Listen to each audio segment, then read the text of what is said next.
you are girls going to do this, ladies going to do this, don't put your hand like that.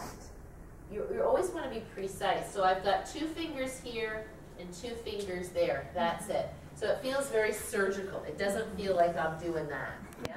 All right, thank you. Let's see. What else do we see? Oh, yeah. Really check to see that shoulders aren't forward of wrists. And then you don't say pull your shoulders back. You say step back. Walk your feet back, right? Because if the person is even slightly here, that's why the neck looks so congested. If they just walk back to here, I didn't even move my neck on purpose. I just adjusted my whole body position. Does that make sense, everybody? All right. So all those things are good. How do you get out of those things? We should mention that. Carefully? Careful. No. I like hips up. So, because if you say knees down, and everybody will say, so they're so tired, they go like this, right? So instead, wherever you are, if it's dolphin plank, if it's sphinx plank, if it's regular plank, lift hips up. Then even if you don't come to the full pose, whatever it is, then put knees down. Because you get good work there too, lifting up, and it's much safer. And if you're teaching this, you're not just guiding it. Or if you see somebody do that kind of collapsing thing, say, make sure that you come out before you collapse, because you could hurt your neck, you could hurt your back. Because I'm shocked at how many people do that. Okay, so that's plank, yes? So now we've been doing some plank. What should we do to release the chest? We can roll balls out. Just use arms there.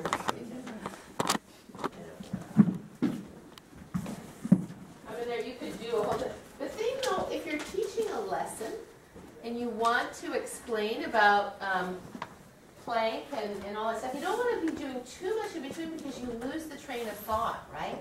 So something like this just helps to release it, and then you can come back to what you were doing. All right? All right. And I'll show you something else that I do in between.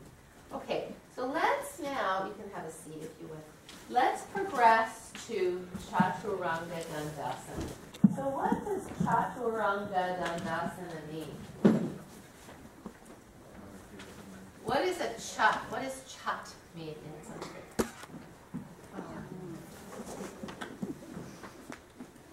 Four.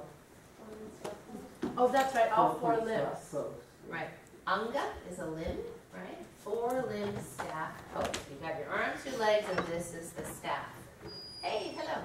So your body is a board with 4 support posts, right?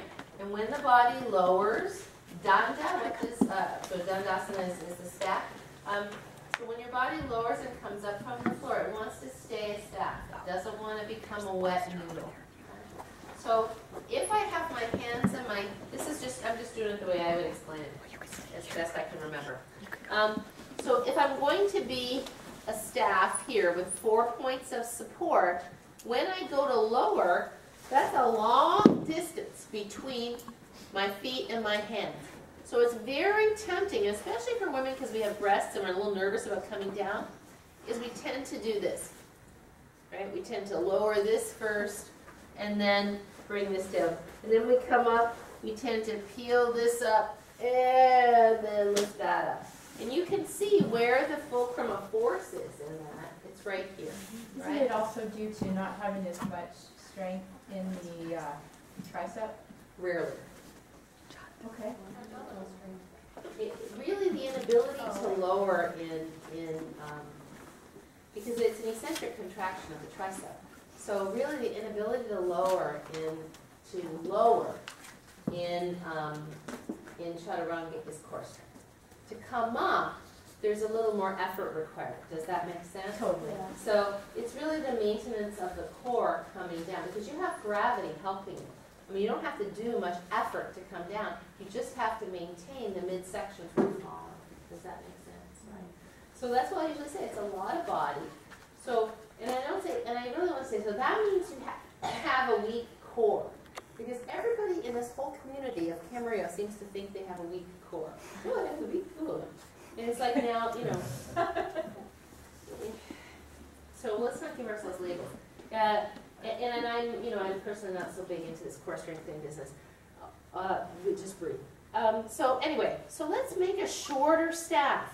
Put the knees down and lift your feet up so that you're not on your kneecap but above your kneecap. Because it won't feel good on your kneecap, right? And how come we don't keep our feet down? Because inevitably when we keep our feet down, the thighs go down, yeah? So then we start doing this, yeah?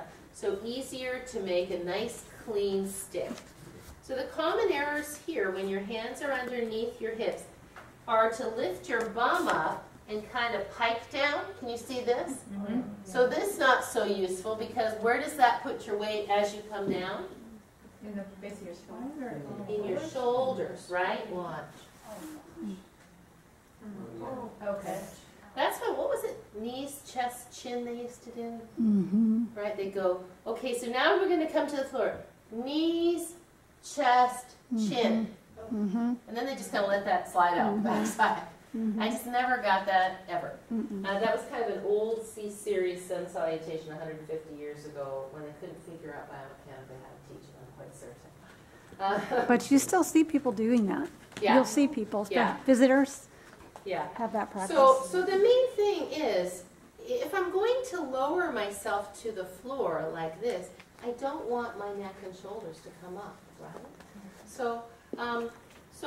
But as concerns the staff, we want to keep this a straight line from your knees to your head, not a sagging line, not a line with a bend in here. So this is a 180-degree angle. Now, if I drop my head first, because I'm thinking I got to go down there, then my shoulders are going to come up. So my head is part of this staff, from knees to crown of head, yes? Now, when we lower, let's go ahead and put the hands straight out if you would, so that the base of your knuckles, where your rings are in line with the head of your shoulders. If you bring your hands so that they're above your shoulders or at your shoulders, do you feel any contraction between your shoulder blades? No. No. And maybe you even, and if you take your elbows out to the side, do you feel your neck? Right. So now let's do our pull back like we did before. Pull the elbows in, feel the squeeze. Yeah, now just turn the hands. This is how, and hands a little lower, so that the forearms are parallel to the floor. So this is how we should feel. It's exactly like doing this that we did earlier, only now the hands are here. So the thumbs are lower than the nipples.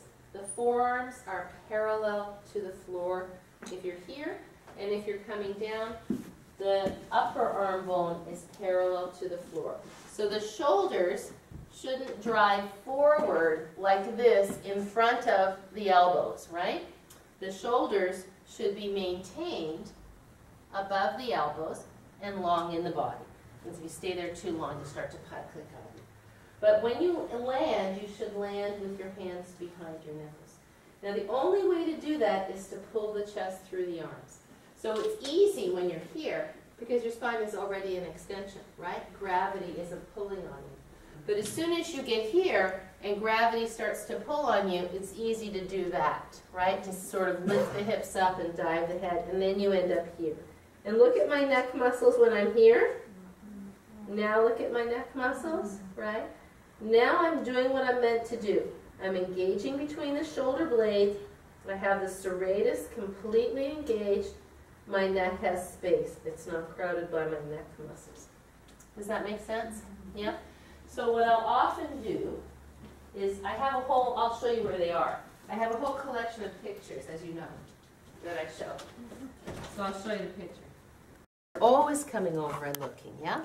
So here's Tim doing his chaturanga. Look at his upper arms and his forearms.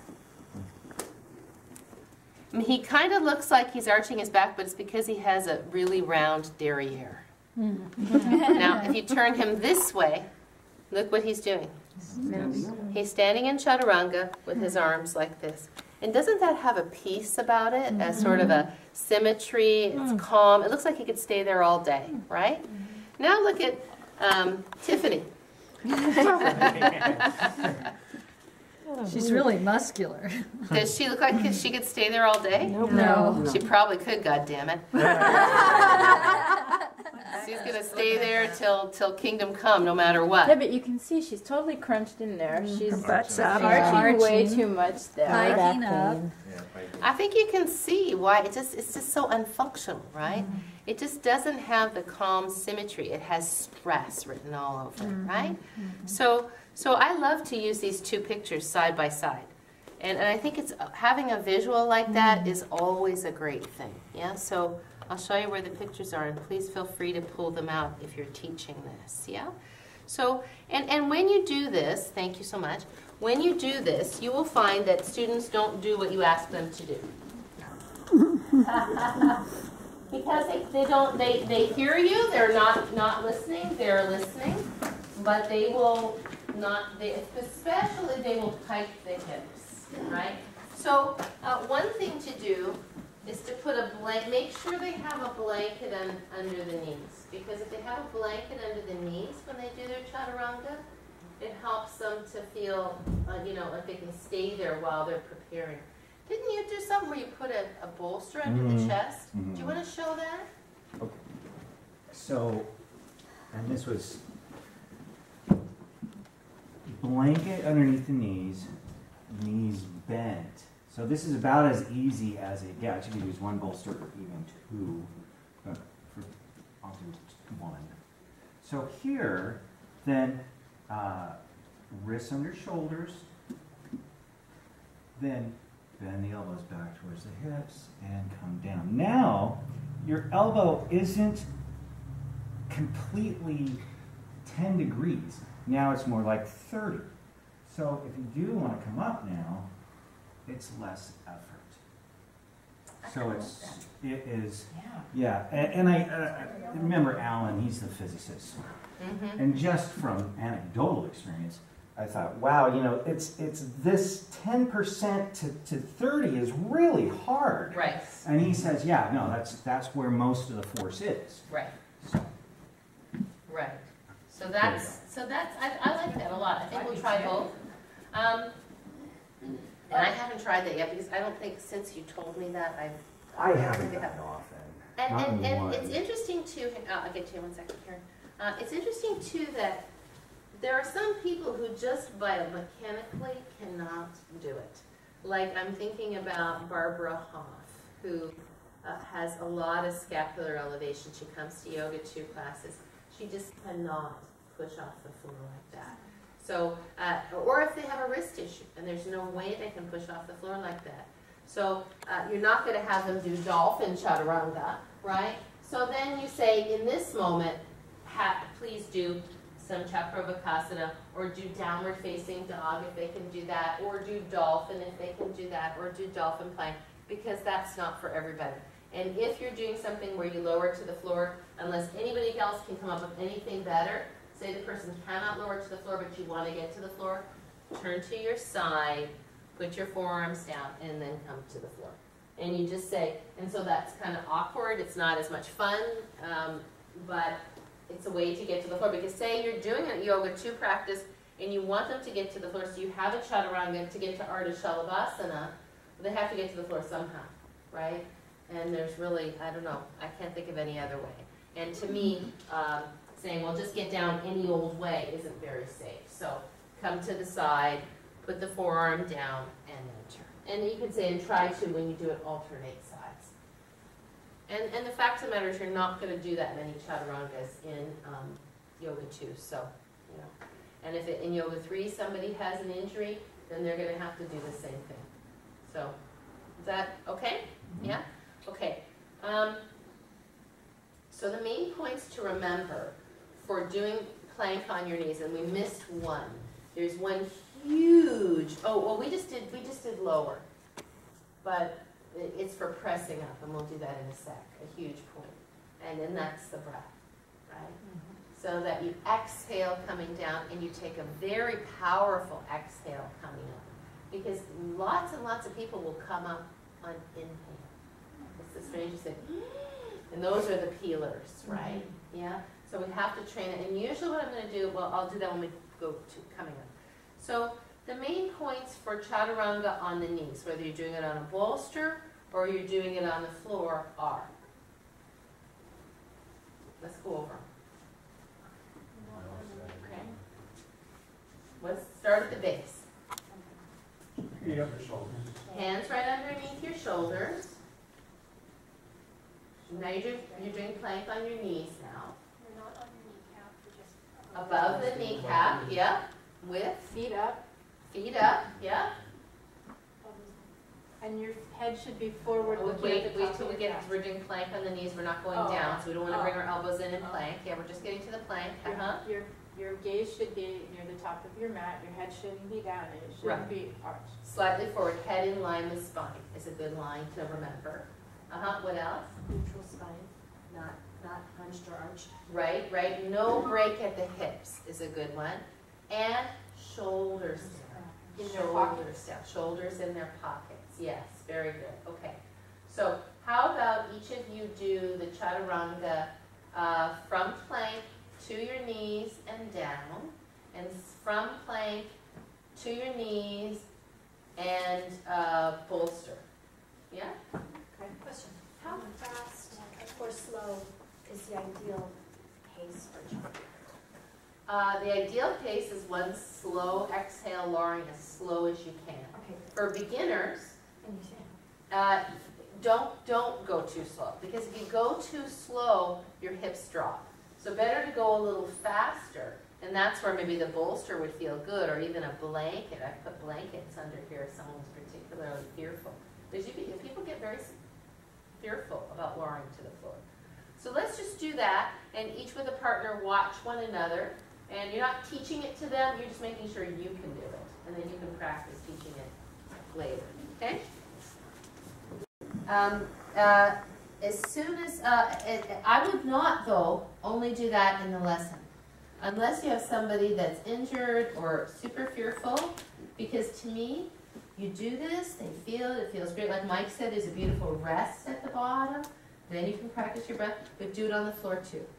So they don't get fearful now, like the floor is scary and the bolster is safe. We don't want to say this makes it safer, because it's not unsafe to do it on the floor. We just say this is a halfway chaturanga.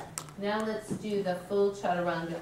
And then you can say something, because that will strengthen your upper back and core more effectively. Does that make sense? comfortable too. Right.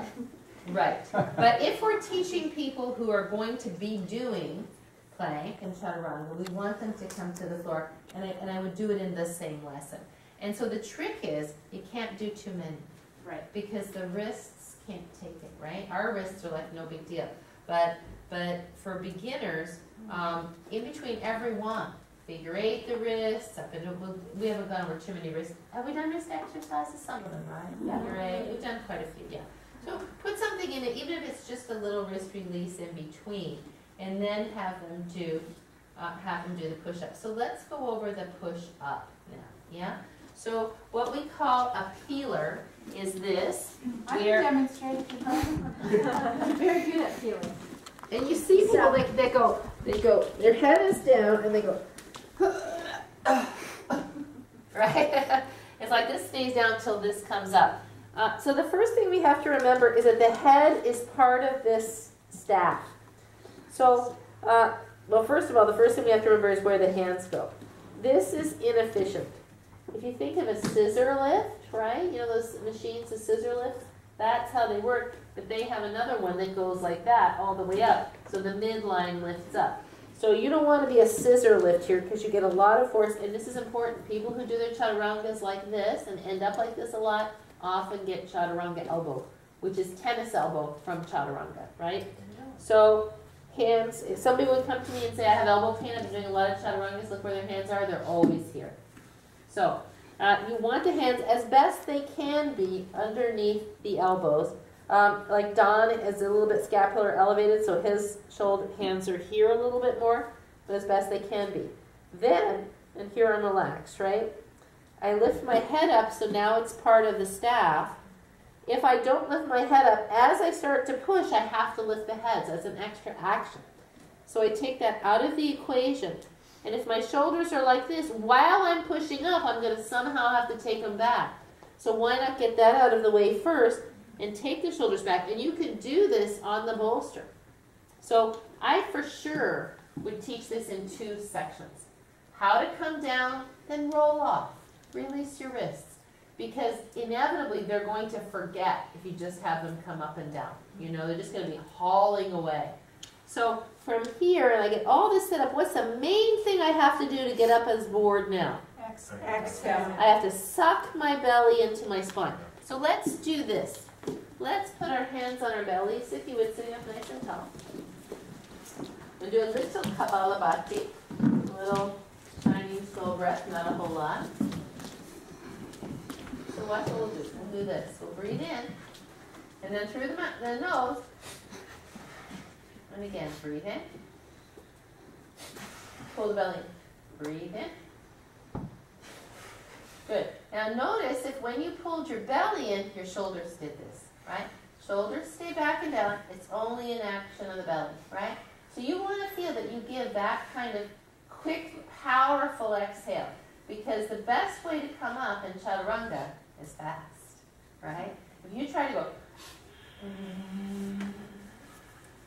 it's pretty hard, right?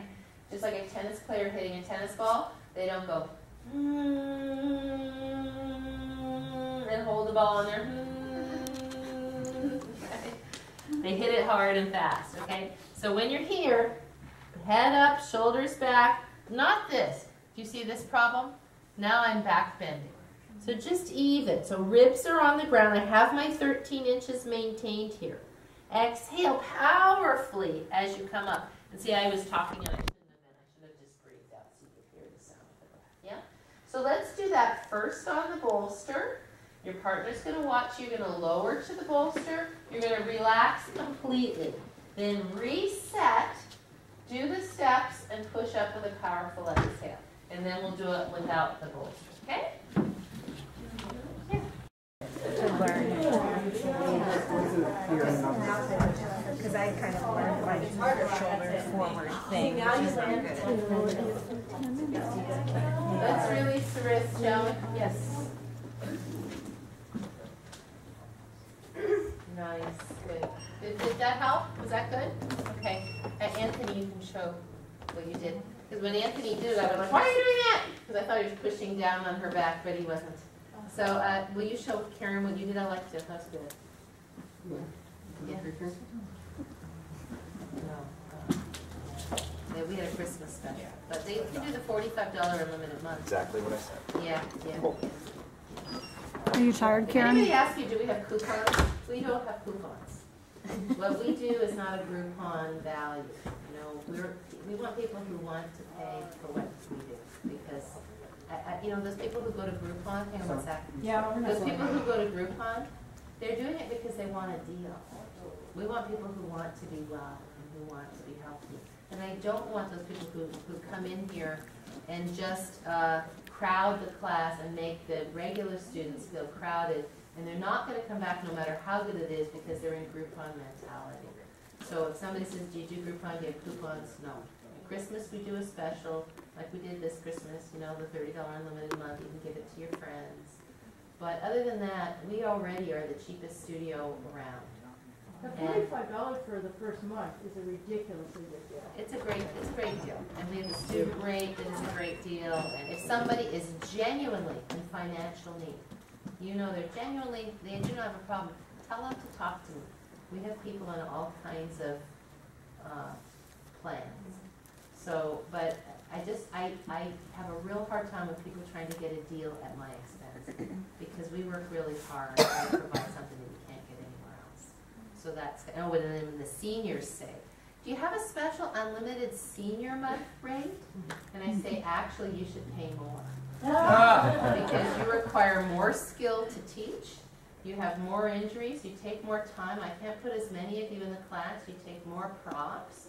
So I think that paying $85 a month is a really, really great rate. So, so there. If you'd like to pay more, you're welcome to pay the special senior rate. All right. All right, thank you. Go ahead. So, Karen has trouble coming up the porch, so what I was doing is I'm putting one hand here on where her shoulders are, because she tends to peel, and one here, so that when she comes up, let's fix her hands first. So that your hands, your elbows, forearms are parallel, or, yeah. Can we blame the big boobs?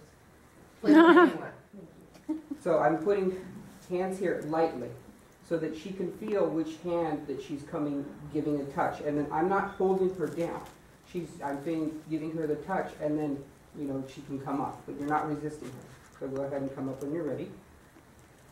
Did you feel which hand was first? The bottom one? The top hand. It was? Yeah. Barely. Yeah, but it was. I thought that was pretty darn It was good. much better. Yes. It did? I didn't peel? Barely. Yeah. I would call it acceptable peeling in my book. Mhm. Try it without the bolster. Really good that time. Try it without the Yeah. bolster.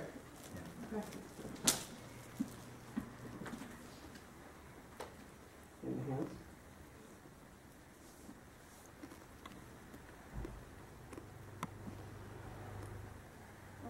That was a little bit more. You It's a feel bit it? of a peeler, but not bad. That was not bad, believe me. Yeah. It's all 25 more relative. just like Yeah. that. I've seen a lot worse peelers than that. But it's just to give the touch of what you're hitting first. Yeah, I like that. I thought that was good, especially if you have somebody that says, I just can't get that chaturanga. I will tell you also anecdotally, and I haven't had a whole lot of chance to explore it, although I mentioned it to Kathy Kim, and we thought about it. Different ethnicities have different physical things going on. And a lot of Asian bodies, women, I can't say about men, because I can't say I've had that many Asian men that have had this problem. They cannot get up from plank. It's the way their back is configured. I think they have a straighter spine. Like, for example, Kathy Kim and I were talking about the fact that it's very hard for her to roll down like this. She kind of hits flat. Her back just doesn't have that same level of articulation. And I know that Lin Wan has that, and I'm using names, but I think it's okay because this is, they would not mind. So I think that in some cases, Asian women have a more rigid spine that doesn't articulate quite the way ours does. And so that may go to the way their upper back, you have to have a little bit of upper back flex to get up, right? And it's hard for them. So one thing I have found that helps, and maybe this would help too, is to take the knees wide. Giving a little greater base of support seems to help them a little bit. Not, massively wide like this, but just giving a little bit of a greater base of support, and that's just anecdotal again. But it's a struggle. I think Reiko has come a long way. I mean, do you know who Reiko is? How old do you think Reiko is? Over 65? She's 75. No way. Wow. Yeah. And you see her doing one arm downward facing dog. Pretty dang good. Yeah. So yeah. So she's come a long way with that. She couldn't do it at all at first. So all good. Okay, so let's talk about what changes when you do plank. Thank you very much. That was really good. So, and listen, if you come up with something, I look and go, why are you doing that? Don't worry, I'm just like your mother. And then I'll go, you say, tell me why. And I'll go, oh, that was good. Good idea. I'll take a person. All right. What changes when you do plank on your toes? Not plank on your toes, sorry, chaturanga on your toes, as opposed to on your knees. You have more weight. More weight. So now say the middle section is not, it's going to stay. But you're going to do the chaturanga, the middle section is going to stay, it's not going to sag. What could still go wrong? Thigh bones being dragged down. Sorry? Thigh bones being pulled Yeah, down. but no, let's just say that doesn't happen. The good part and the bad part about Rob and I were talking about is you can articulate forward on your toes, but the bad part was that if you do not articulate forward on your toes, you would end up in the proper yes. That's what I was looking for. Right. Well, there are push-ups that you do like this to strengthen your rhomboids, which are okay. Michelle Obama does them. It actually does protract the shoulder blade, strengthens the rhomboids. But again, it tightens the traps. So unless you do them absolutely perfectly, I'm not convinced that it's useful. Again, I mean, I think there's so many other things that you can do to strengthen your rhomboids without doing that. Because how many people are really strong enough to do those kind of push-ups, more than 1 or 2 for a TV camera, and not use their trapezius? Very few people, right? So, so the main thing that changes is that the heels have to push forward, right? Because here, you can use this action to fully extend the spine and end up here, yes? If you are on your toes and you don't, I don't want to do this, and you have your heels pressed back nice and strong and you're really straight, and then you do this, you end up sort of in front, right? As opposed to here. It's small. For a lot of people who don't have as much scapular stabilization as I do, they end up here. You know, because they can't get their scapula down to begin with. Does that make sense, right? So instead, we want to push the heels forward, pull the chest through, and then we can find that Tim position to some degree, yes? And what's the main drawback on that? I'm pushing your heels forward and pulling your chest through like I just did. You plop. It's very wrist intensive, right? So, so it's really, really, you know, you have to know that it's going to be wrist intensive, and you have to kind of take it easy on that. And it's better, and I'll always say, like, I'll see people doing that, and they're kind of, they're doing the plank on their toes, and they're pushing their heels forward, but they're still kind of doing this, right? I would rather see them do a nice, clean chaturanga on their knees perfectly than do that. But if they're doing it just to test it out and see how it's going, then that's okay, yeah. And then you come back, yeah? So you don't go, oh, well, that was lousy, so you better do it on your knees. You say, so now we're seeing that the hips are a little low.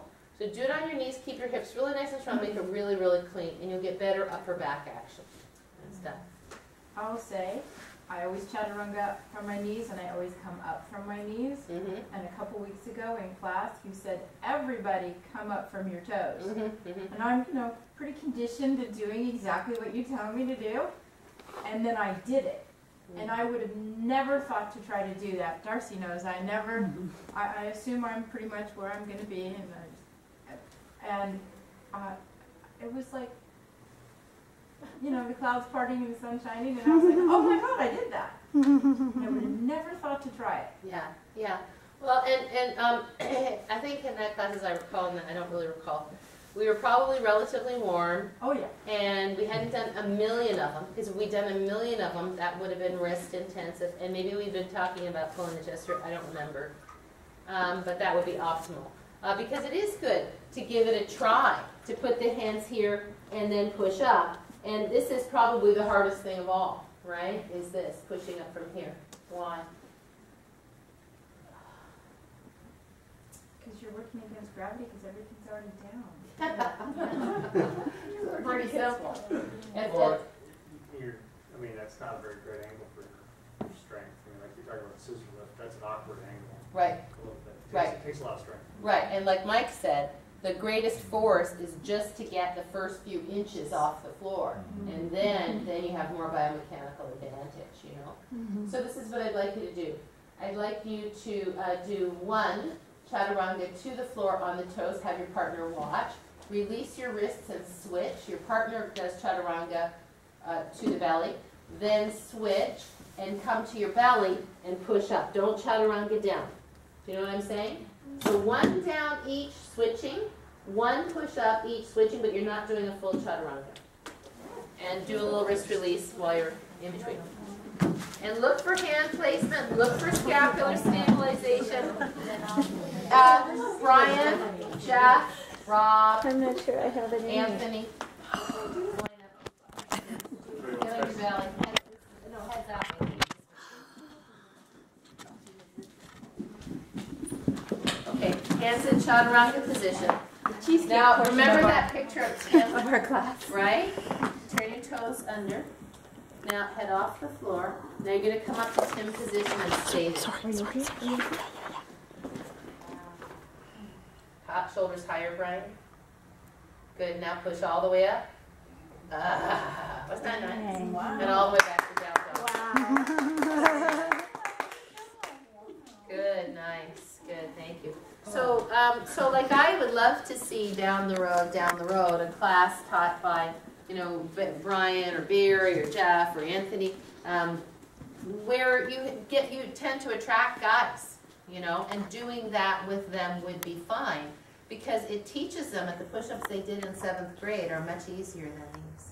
Like, you know, you get people who think they can do a million push-ups going like this and say, okay, well, so cool, let's just try this and see how that is for you, you know.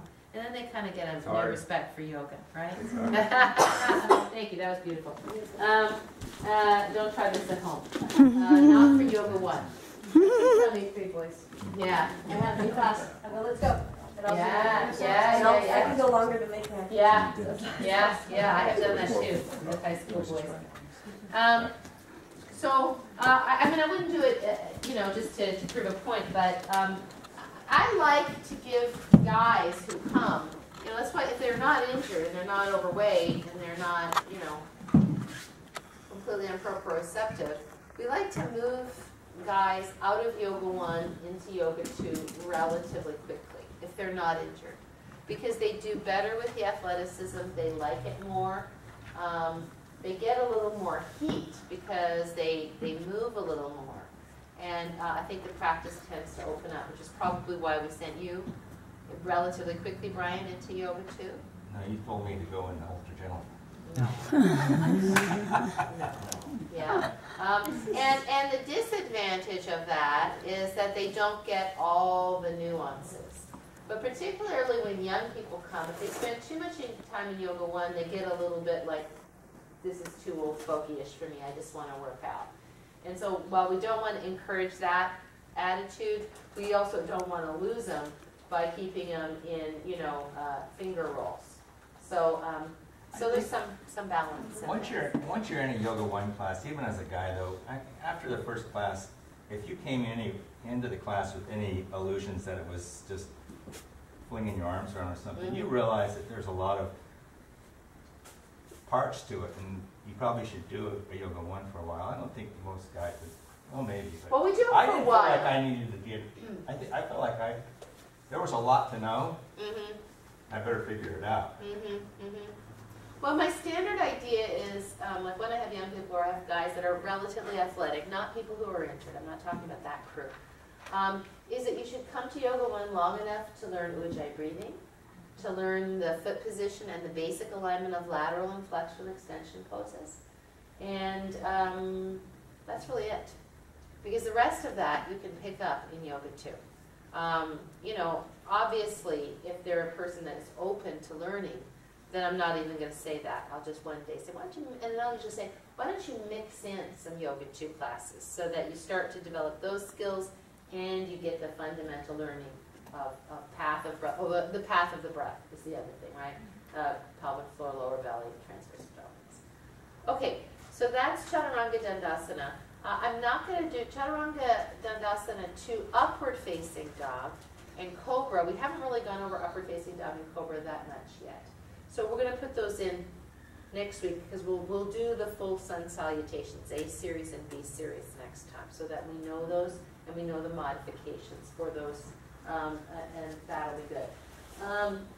Let's see. Now, did you release your wrists a little bit?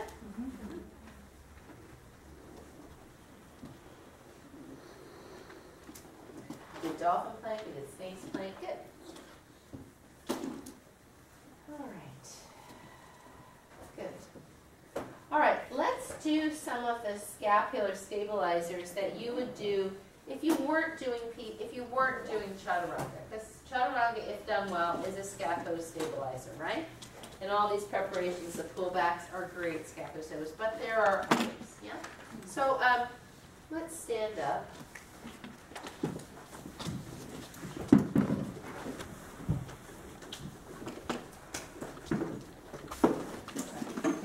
Boni has a more mobile right shoulder than left. So this exercise, the W's,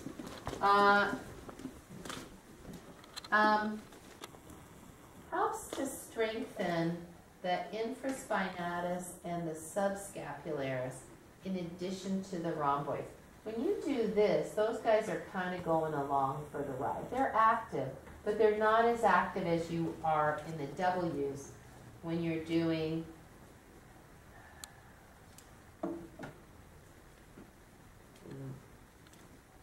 I can't do it, Mr. Boney. Let's just do it with me, and then I'll make Mr. Boney do it after we do it.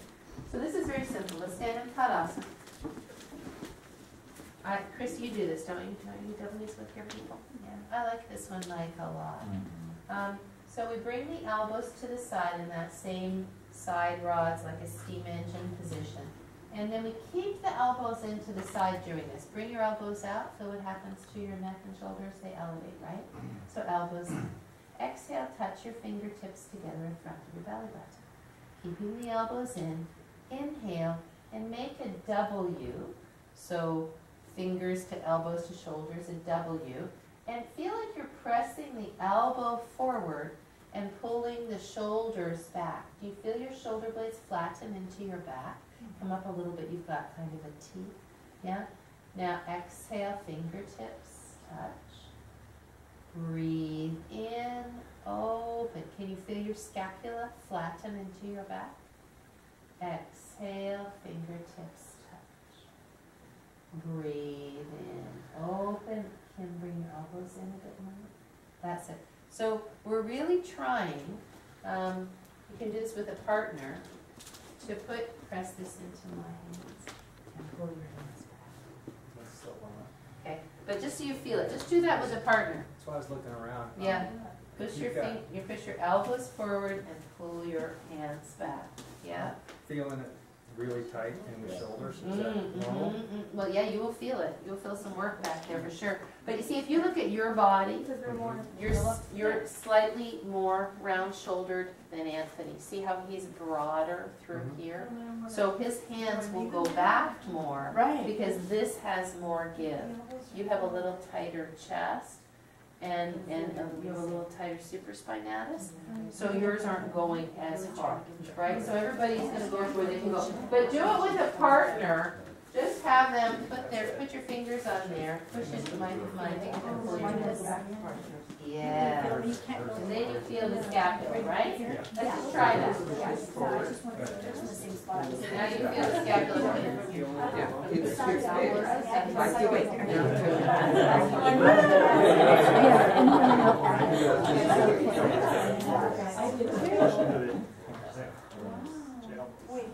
Isn't that nice? That's really nice. It's a PT exercise, right? It's like doing this with the therapy. But then she starts to tighten her neck. So what do you think? We're going to add on to this. What do you think the common error in the rib cage is? This, right? So this has to stay in, as I was before. This is the same action that you use here, that you use in reverse namaste. It's the same action, right? It's the idea that the elbow comes forward and the shoulder comes back, which feels kind of different. So let's add on to this one now. All right. So that was the essential W. Now we do expand your W. All right. So let's start with fingertips together and feet in mountain pose. Yeah. Okay. It's such a cute little position. I heard that. Inhale. Open the hands. Make your W. Exhale. Squeeze between your shoulder blades. Elbows forward. Breathe in. Reach out. Exhale, squeeze between the shoulder blades, bring the elbows forward. Breathe in here. Exhale, touch. Breathe in, open up. Exhale, stabilize. Breathe in, open up. Exhale, elbows forward, squeeze in. Breathe in here. Exhale, touch. Right? So because I don't want to go breathe in, exhale, because this is a chest expander, right? So I want to do this big opening. When you do a big chest opening, it always has to be an inhale. Does that make sense? Exhale, come in. I don't want to breathe in and close, right? So I breathe in, stay here. exhale, close. Does that make sense? That's the breath pattern. Did you feel that work your upper back? So like for people, you're not going to get a whole lot of ultra gentle people doing chaturanga, but they can do that. Oh, I forgot to do wall chaturanga. Did you do wall chaturanga? You want to show us how you do it? You do it with hands on? Can I see? The same thing with the forearms parallel to the floor. Big tendency to have them up here. And about shoulder distance apart. Stand back, make sure there's no arching, and just lower.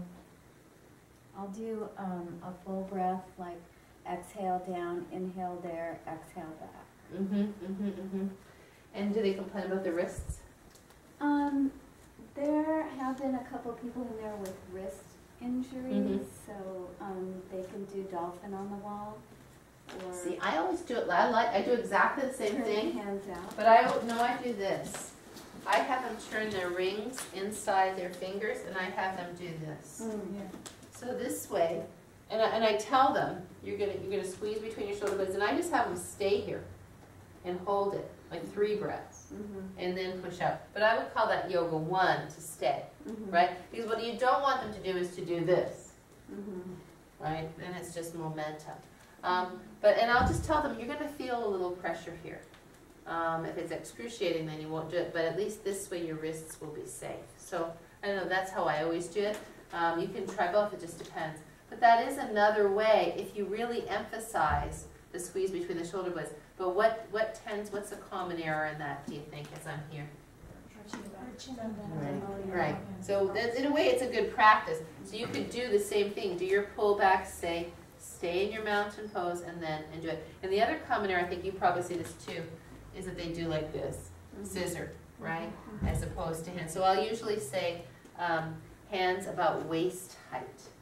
Because I say below your nipples, they have to put their hands down. No, I'm just kidding.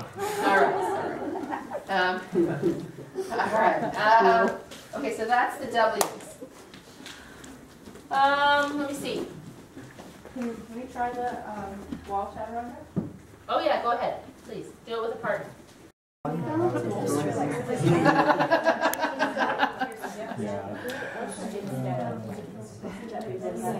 You know, my kids are but if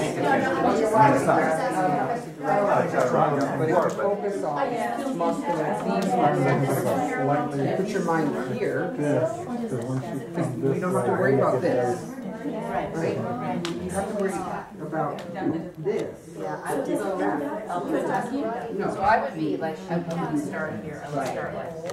So wherever, when your arms are like this, wherever they are, right? Just like that.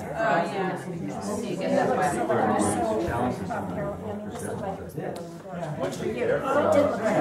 you can go hands lower. Hands lower. Yeah, but it's about where it ends up. Go ahead now. See, now squeeze the calf. Now you look at Tim. Tim position. That's it. Look at Pat's back. Pull those hips back. Don't sag. Don't sag. Hands too high this side. Hands Walk away. Now squeeze between your shoulder blades. Yeah, now pull your ribs back. Yeah. Pat, you're starting in an arch. You got to keep your hips back. Yeah? Gives me the right feeling. I like it.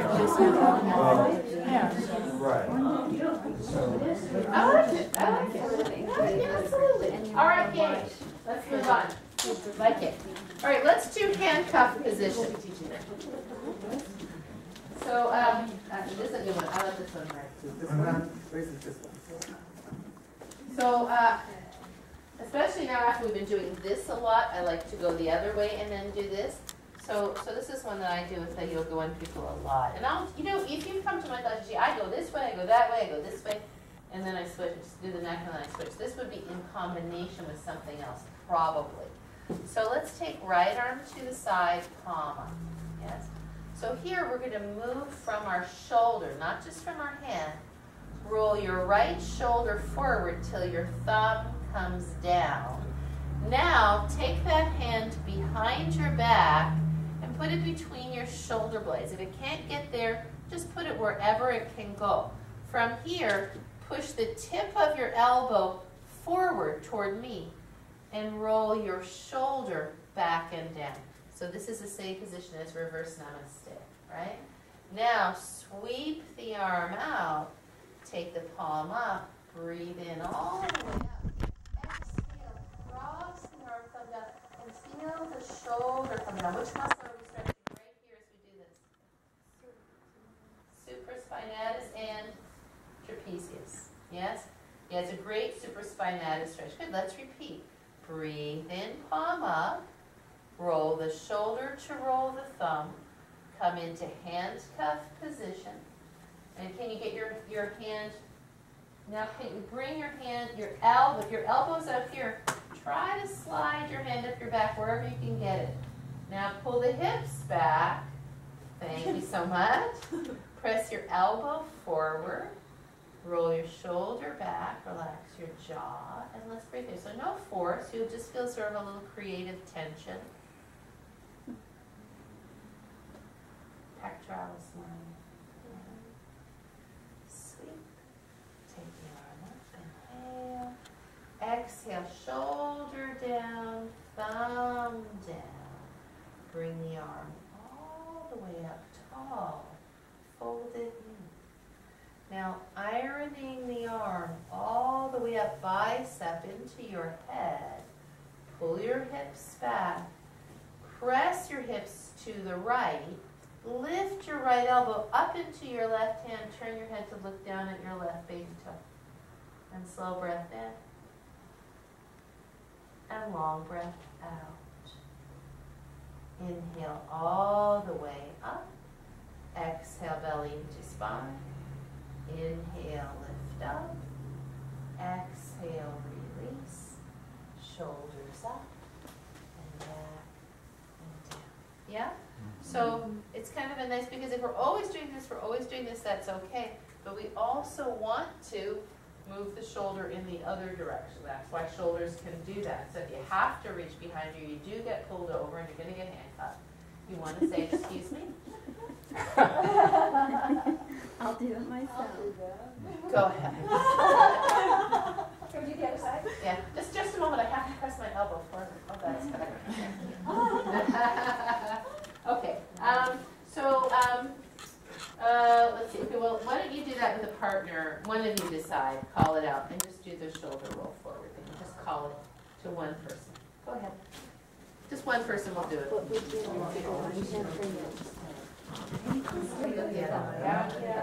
And wrap a lot. Okay. As much as possible, you want the hollow of your armpit to face your body. You don't want that armpit presented forward because that internally rotates the bone. We want the bone externally rotating, right?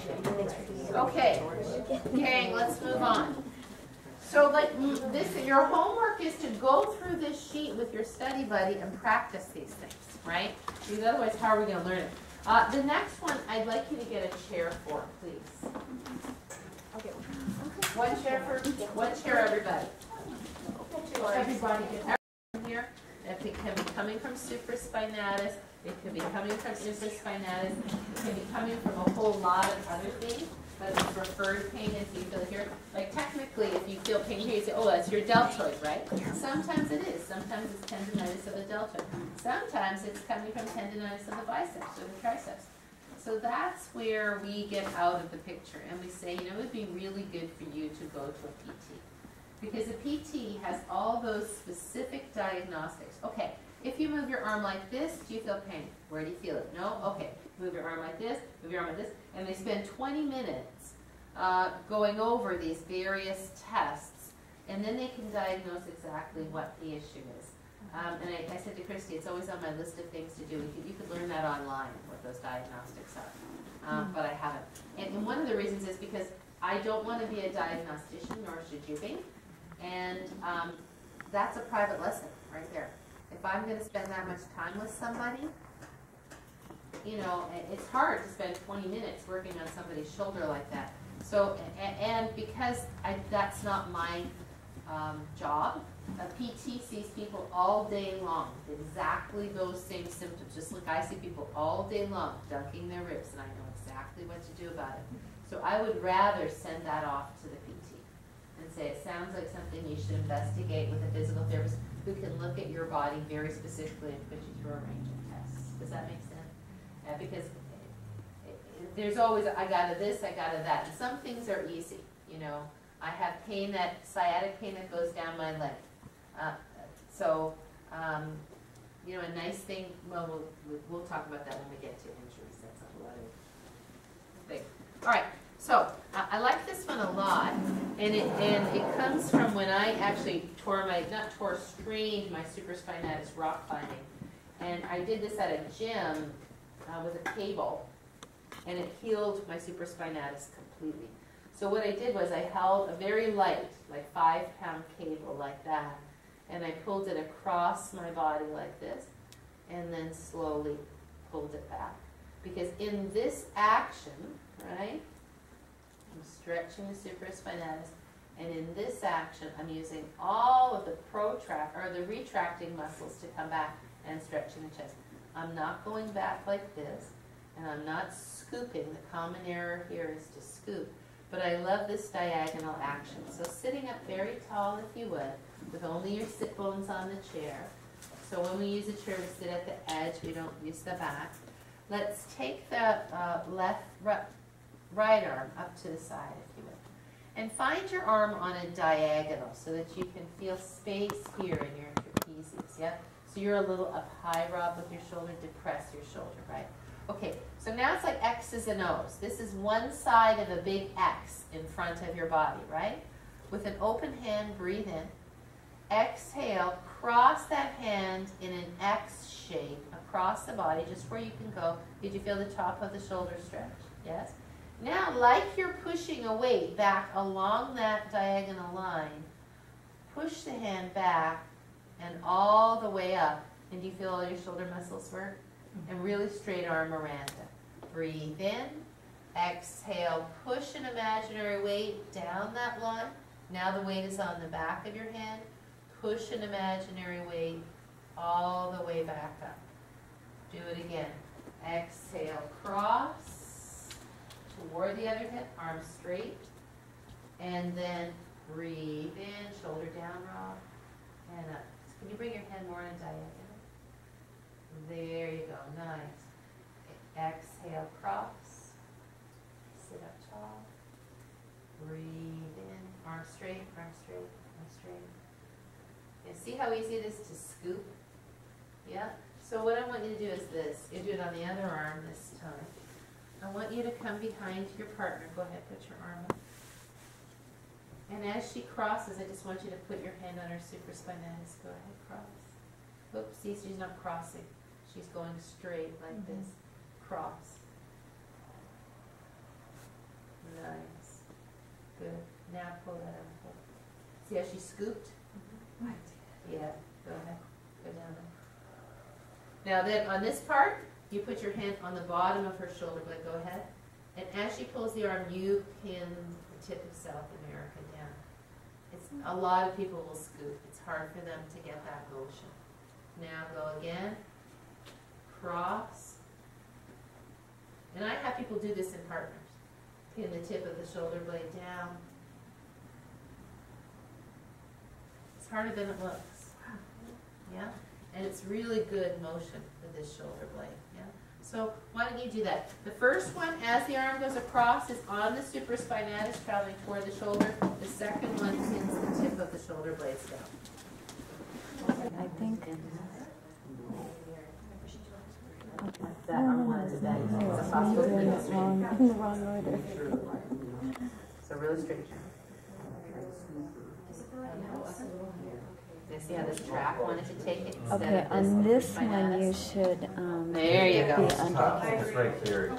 Yeah, don't go so far. Don't go so far. Just Now go. Just on go as far as top. you can without squishing. Now on right. top Right. as Right. I come Right. down. Yeah. Yeah. So I mean, maybe a little bit of squish. Right. Am But I then wrong? the idea is to pin the tip of South America as quickly as you can. Yes. There's So pin the tip of South America.